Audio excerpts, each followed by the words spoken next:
¿Qué tal? Bienvenidos al canal de YouTube Francisco Díaz Filosofía 21. La sesión que hoy vamos a llevar a cabo vamos a dedicarla a hablar sobre dos de las figuras más sobresalientes del pensamiento político moderno, John Rawls y Robert Nozick. Ambos eran profesores de la Universidad de Harvard, ambos eran académicos de renombre, pero estaban muy distanciados en su concepción de la filosofía política y el derecho, y ambos fallecieron en el año 2002. Se suele vincular a Rawls con la socialdemocracia y a Nozick con el liberalismo. Bien, comenzaremos primero con John Rawls. Rawls fue autor de Teoría de la Justicia, un conocido libro sobre filosofía política y moral donde intenta resolver el problema de la justicia distributiva empleando una variante del contrato social. En Teoría de la Justicia, Rawls intenta reconciliar los principios de libertad e igualdad a través de la idea de la justicia como equidad. Para la consecución de este fin es central su famoso acercamiento al problema de la justicia distributiva. Para entender la propuesta de Rawls sobre este problema, vamos a comenzar exponiendo un caso muy simple que es traído de Filosofía Política, un libro de Jonathan Wolff. Supongamos que dos personas, por ejemplo, uno de vosotros y yo mismo, estamos jugando al póker. Yo barajo las cartas, uno de vosotros coge las que les tocan y las mira. Sin embargo, cuando voy a coger las que me corresponden a mí, me doy cuenta de que en el suelo hay una carta boca arriba, en las de pica.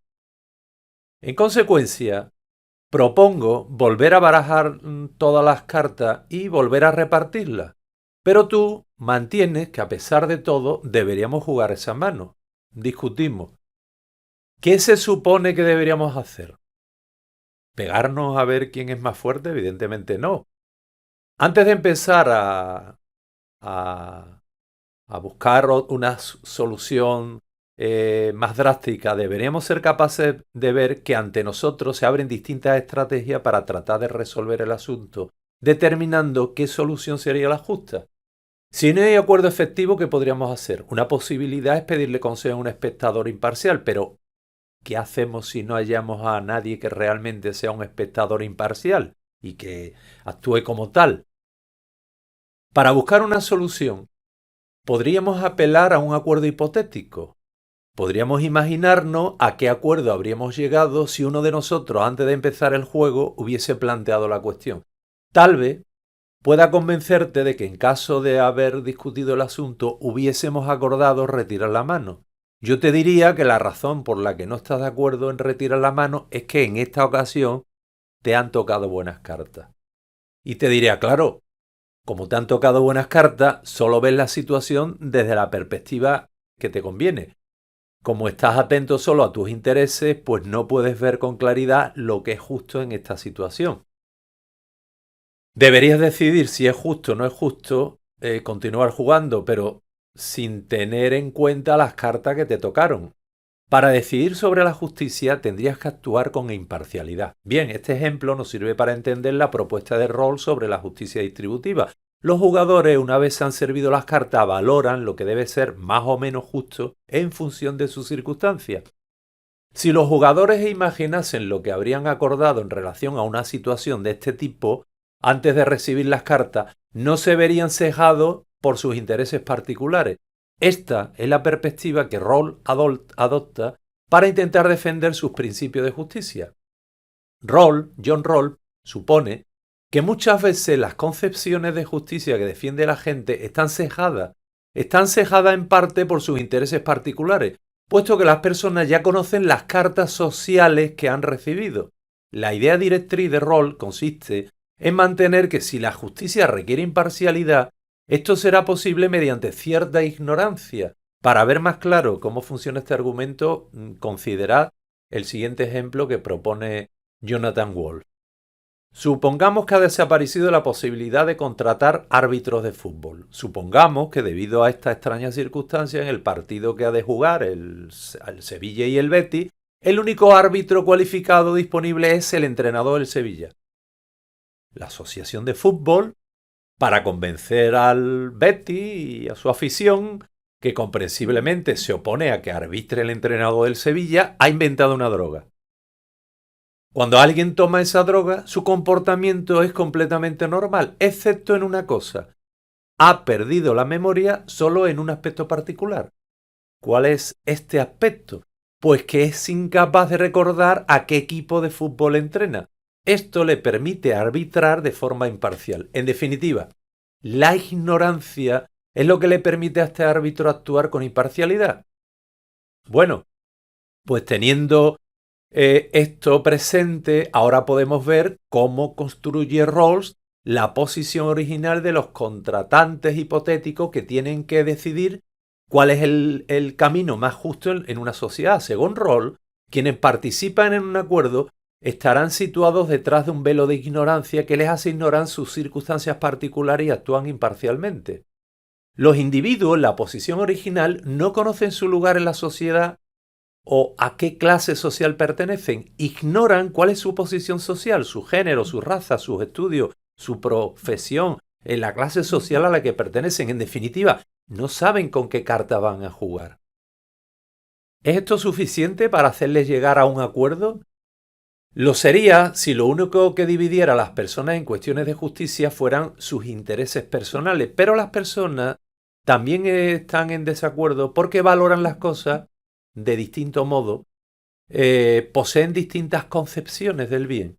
Los individuos difieren en sus concepciones filosóficas, religiosas, morales y poseen distintos objetivos y diferentes ambiciones. Rawls cree que durante la situación original en la que los contratantes hipotéticos deben de pactar, para que el pacto sea justo, han de ignorar también toda esta información. Por otro lado, Rawls supone que las partes contratantes saben que tienen que escoger los principios que han de regular una sociedad, teniendo muy presente que las personas se hallan entre la escasez y la abundancia. Pues no es lo mismo cuando una persona, para permanecer viviendo, tiene que escoger lo que puede, todo lo que puede de los demás, que en el otro extremo si vivimos una situación en la que hay tanta abundancia que todos podemos tener cuanto deseamos. En definitiva, Rawls afirma que para decidir cuáles han de ser los principios que han de considerarse para llevar a cabo una distribución justa, se debe estar bajo lo que él llama el velo de la ignorancia. Rawls ofrece un modelo de una situación de elección justa de la cual las personas que establecen el pacto escogerán principios de justicia mutuamente aceptables y la estructura de una sociedad ideal, pero ninguno de los dos de los que deciden saben cuál será su lugar en esta sociedad.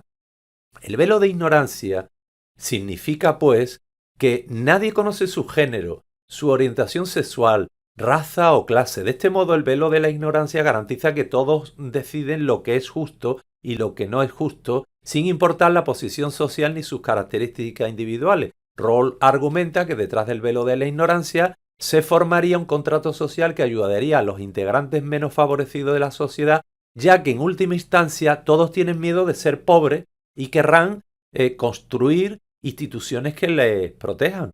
Si yo decido, sin saber cuál va a ser el papel que voy a ocupar en la sociedad, si actúo bajo un velo de ignorancia, procuraré que todos los hipotéticos papeles que pueda ocupar salgan todos beneficiados, porque yo podría ocupar cualquiera de esos papeles. Como no sé qué horizonte me aguarda, por si acaso, garantizaré que incluso en la peor situación sea aceptable y sea digna. Rawls afirma que cualquiera de nosotros en cualquier momento puede ponerse en la posición original. Para que exista la justicia tiene que considerársela equitativa según determinados principios de igualdad. En este sentido, Rawls formula dos principios fundamentales. El primero afirma que todas las personas tienen el mismo derecho a las libertades básicas. El segundo principio sostiene que hay que solucionar las desigualdades sociales y económicas de manera que sea posible tener una esperanza razonable de que las soluciones favorecen a todos. Para solucionar las desigualdades sociales y económicas es necesario que haya una igualdad de oportunidades para acceder a los distintos cargos y funciones. El primer principio, el de libertad, toma la prioridad sobre el segundo, que es el de la diferencia. Rawls lo justifica al afirmar que a medida que las condiciones económicas mejoran gracias a los avances de la civilización, crece la importancia de los asuntos vinculados, relacionados con la libertad. Rawls denomina ventajas amenazadoras a ciertos privilegios sociales y económicos como el poder político que tienen algunas empresas o instituciones que no ostentan cargos elegidos democráticamente y sin embargo tienen a veces bastante poder político. La riqueza es otra ventaja amenazadora según este autor, pues los ricos suelen tener mejores oportunidades que los pobres. Otra amenaza a la que se refiere Rawls es el talento natural. El talento natural que permite a las personas que lo poseen gozar también de mejores oportunidades que quienes no lo poseen.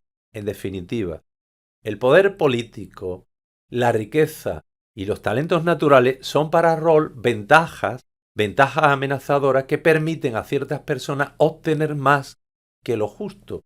Para este autor, la desigualdad no puede ser el fundamento de ningún principio de la justicia, dado que las desigualdades forman parte de las sociedades. Rawls concluye que hay que corregir la arbitrariedad del mundo y ajustar las circunstancias de la situación contractual inicial. Por ejemplo, ser hijo del fundador de Amazon es una situación tan arbitraria como haber nacido en una familia de padres desempleados y analfabetos.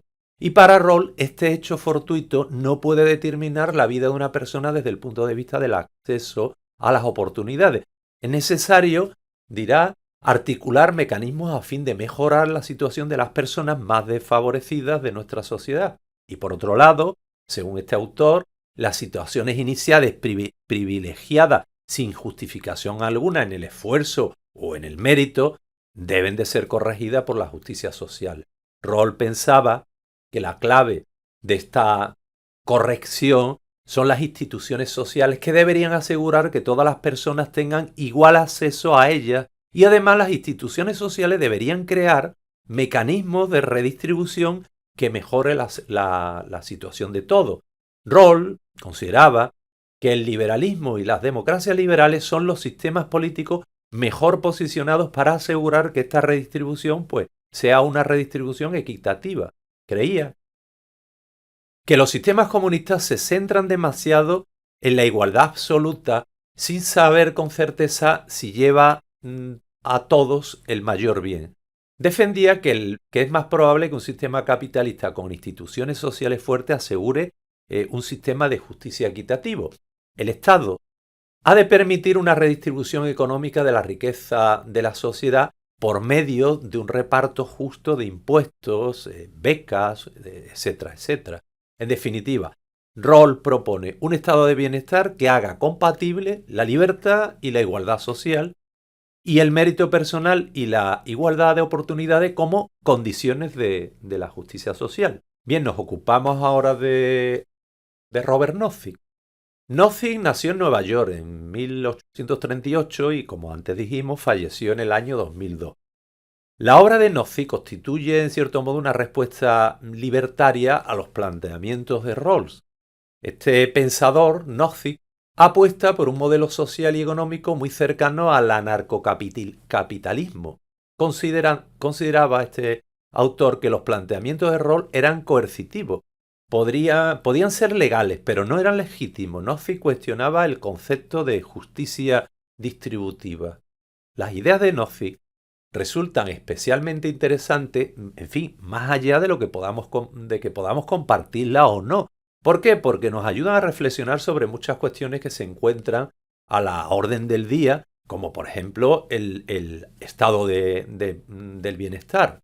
Nozick pensaba que cuanto mayor sea el Estado, mayor será su capacidad de distribuir lo que no pertenece legítimamente al Estado, sino que le pertenece a sus dueños. Luego el Estado debe ser mínimo y limitarse a poco más que proporcionar seguridad. Para Nozick, la libertad implica el derecho a retener lo adquirido por medios legítimos. Si una persona con el esfuerzo, con la ayuda de la suerte, ha obtenido buenos ingresos económicos y ha adquirido propiedades, el Estado, según Nozick, no es quien para obligar a esta persona a pagar impuestos para que otra persona se aproveche de su esfuerzo. Nozick defiende la libertad de este individuo para hacer con sus bienes lo que le dé la gana. Nozick es un tipo en fin, muy inteligente y brillante, que dedicó su brillante inteligencia a construir una teoría que aporta razones que justifican la desigualdad. Hizo de la libertad un punto de partida incuestionable. Para él la libertad está por encima de cualquier otro valor. No hay ninguna razón, según este pensador, para restar a nadie su libertad.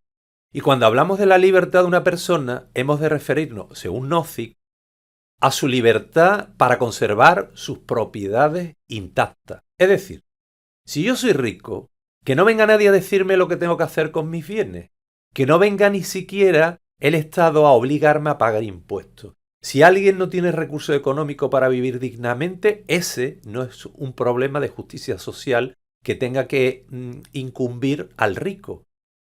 Alguien puede decir que claro que le incumbe moralmente. Para Nozick, este planteamiento moral es algo en lo que el Estado no tiene que entrar. Si a una persona le afecta o no le afecta emocionalmente o moralmente la situación calamitosa de los demás, eso queda en el ámbito privado de esa persona, el Estado. Es decir, la justicia social, en este caso, ni ha de juzgar a la persona ni entrar a valorar lo que la persona ha de hacer con sus bienes. Nozick defiende que el Estado justo es el Estado con menos competencias que pueda pensarse. El Estado solo debe tener las funciones de protección, de asegurar la igualdad de todos ante la ley y asegurar también la defensa del país. Para Nozick, la propiedad de las personas sobre sus bienes es inviolable. No puede haber ningún principio superior que me indique lo que yo puedo hacer con mis propiedades. El Estado no se puede inmiscuir en si yo adquiero una propiedad o compro un producto en el mercado, ni tampoco cuando transfiero una propiedad. Es decir, si yo soy un taxista, médico, inversor de bolsa, temporero empresario adinerado, no tengo que pagar impuestos al Estado por ejercer mi función laboral. Para Nozick, de los beneficios que obtiene una persona de manera lícita, no tiene por qué pagar una parte en impuestos a fin de que vayan a una hucha común y que después todo el dinero recaudado por el Estado sea distribuido mediante servicios y bienes entre los más necesitados. Según Nozick, si el Estado me cobra impuestos cada vez que yo adquiero una propiedad o transfiero una propiedad o cada vez que pago por un servicio o presto un servicio, lo que está haciendo el Estado es violar el derecho que tengo yo a hacer con mi propiedad lo que me dé la gana. Nozick considera que los impuestos no son equivalentes al trabajo que son equivalentes al trabajo forzoso. Para Nozick, si una persona con sus bienes decide contribuir al bienestar de los demás, esto ocurrirá si esa persona quiere contribuir libremente al bienestar de otro, porque se ha tomado la libertad de ser caritativo. Nadie lo puede obligar a ser caritativo. Es decir, si yo ayudo a alguien con mis posesiones, con mis bienes, es algo que lo hago porque me da la gana. Porque yo soy libre de hacerlo o no hacerlo. Para Nozick, los pobres no tienen un derecho sobre las acciones y los productos de los demás. Ni el Estado debe ofrecerles cobertura económica a los pobres para que ellos, pobres, decidan que los demás contribuyan a que los pobres salgan de su pobreza. Según Nozick, la justicia pública no debe entrometerse en lo que yo haga o deje de hacer con mis bienes. Nozick dirá que si los bienes cayeran como maná del cielo, o si los encontrásemos como los bienes, como quien se encuentra, que encontrásemos bienes como quien se encuentra un pastel que luego hay que repartir, entonces la propuesta de Rawls al problema de la justicia social sería la correcta. Pero como no es este el caso, dirá que la justicia no tiene por qué obligar a nadie a contribuir al bienestar económico de los demás con sus pertenencias adquiridas legítimamente. Otra cosa, dirá Nozick, es que las pertenencias hubieran sido adquiridas de modo violento o clandestino o fraudulento. En relación a la contribución de las personas al mantenimiento del Estado, Nozick dirá que hemos de contribuir para el mantenimiento del Estado, sí, pero hemos de contribuir a un Estado muy delgadito, un Estado sin apenas competencia. Bien, ¿qué competencia ha de tener el Estado en opinión de Nozick? Pues básicamente el Estado, para este autor, ha de velar para que los ciudadanos gocen de igualdad ante la ley. Es decir, el Estado procurará que haya instituciones que posibiliten que todas las personas sean tratadas de la misma manera por la ley y que estén sujetas a las mismas leyes de justicia. Y el Estado también ha de contribuir a la protección de los ciudadanos, es decir, debe asegurar la defensa de los ciudadanos frente a las agresiones externas y los desórdenes internos. Y poco más. En conclusión, para Nozick, los derechos esenciales de los individuos son la libertad y la propiedad. Alega que los bienes que se han conseguido mediante el trabajo individual no pueden ser redistribuidos sin atentar contra los propietarios. Según su forma de entender la justicia, partir de una igualdad de oportunidades, los resultados posteriores siempre serán justos porque cada cual tendrá lo que merece.